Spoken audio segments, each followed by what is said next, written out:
안녕하세요. 저는 문화재 발굴 조사를 전문으로 하고 있는 한강문화재연구원의 연구교육실장 오승환이라고 합니다.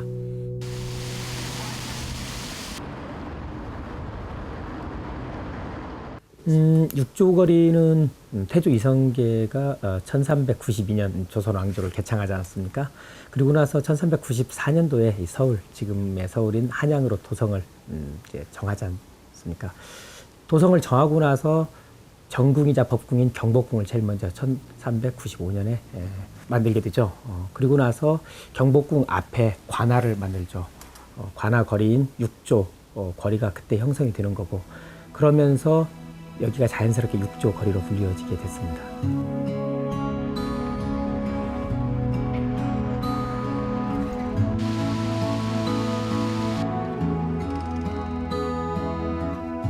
안타깝게도 그 육조 거리를 전면 조사는 하지를 못했습니다. 왜냐하면은 학술적으로 이것을 발굴해야겠다라고 생각하고 조사를 한 것이 아니라, 육조 거리에 광화문 광장이 조성되면서 거기에 수반해서 이루어진 발굴이었다 보니까, 또한 대한민국에서 가장 교통량이 혼잡한 가장 많은 지역을 또 통제하면서 발굴해야 되기 때문에 전 지역은 할 수가 없었고요.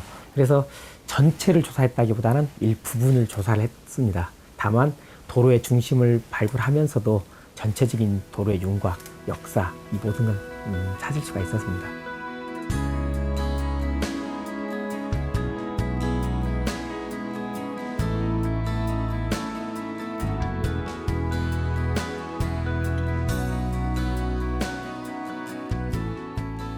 보통 다른 유적 발굴을 하면은 유물이 좀 거창하게 많이 나오니까 좀 이야기할 게 많은데, 저희로서는 사실 도로를 발굴한 거다 보니까 딱히 뭐 이렇게 자랑할 만한 것이 많지는 않습니다. 하지만 좀 재미있는 부분이라면은 조사를 하면서 땅속에서 의외로 많은 소뼈, 말뼈, 이런 동물뼈가 많이 나왔다는 거예요.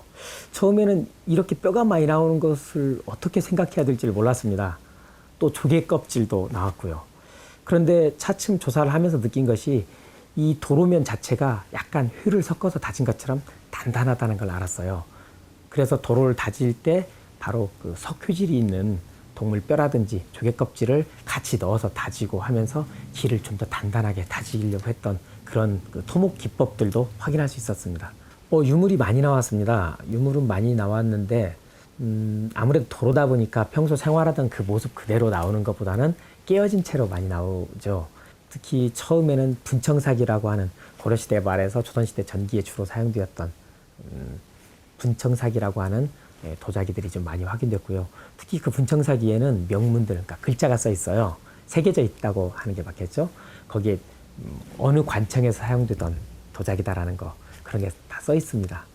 그리고 조선 중기 후기가 되면 아무래도 잘 아시다시피 백자가 많이 나오는데, 백자에 보면은 밑에다가 그 붓으로 이름을 다 쓰지는 못하고, 뭐 제가 옷이니까 오, 또는 뭐 샹궁, 뭐 또는 그 누가 사용되는지 자기 비표라고 할까요? 그러한 표시가 되어 있는 도자기들이 되게 많이 나왔어요. 다른 지역에 비해서 특히 이 도성 쪽에 있다 보니까 이러한 도자기들이 더 많이 사용된 것 같습니다.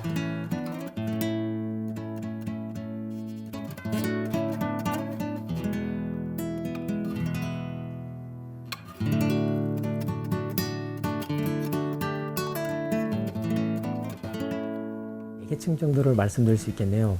맨 아래층 처음 조선왕조가 개창되던 그때 1395년 당시의 층이고요. 그 아래층이 임진왜란 층이 확인됐어요.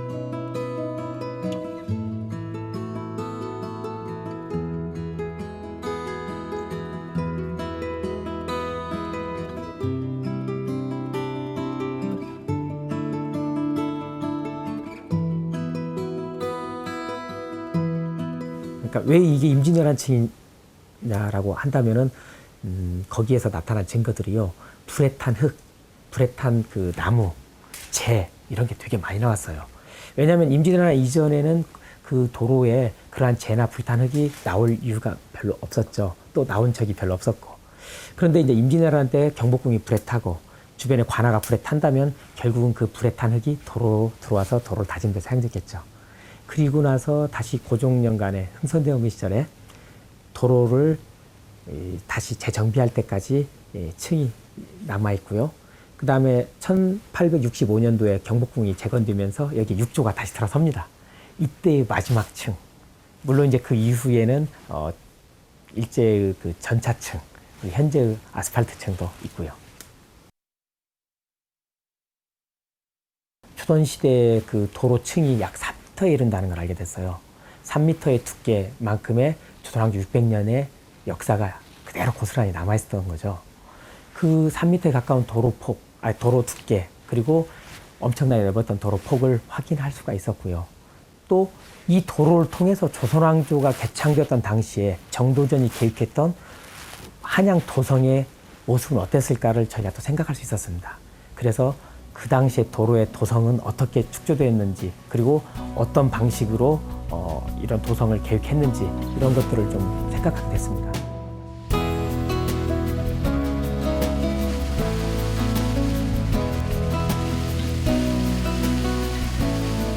육조거리에 아마 지금 광화문 광장에 오시는 분들이 여기가 육조거리다라고 꼭 생각하고 오시는 분들은 별로 많지 않을 것 같아요.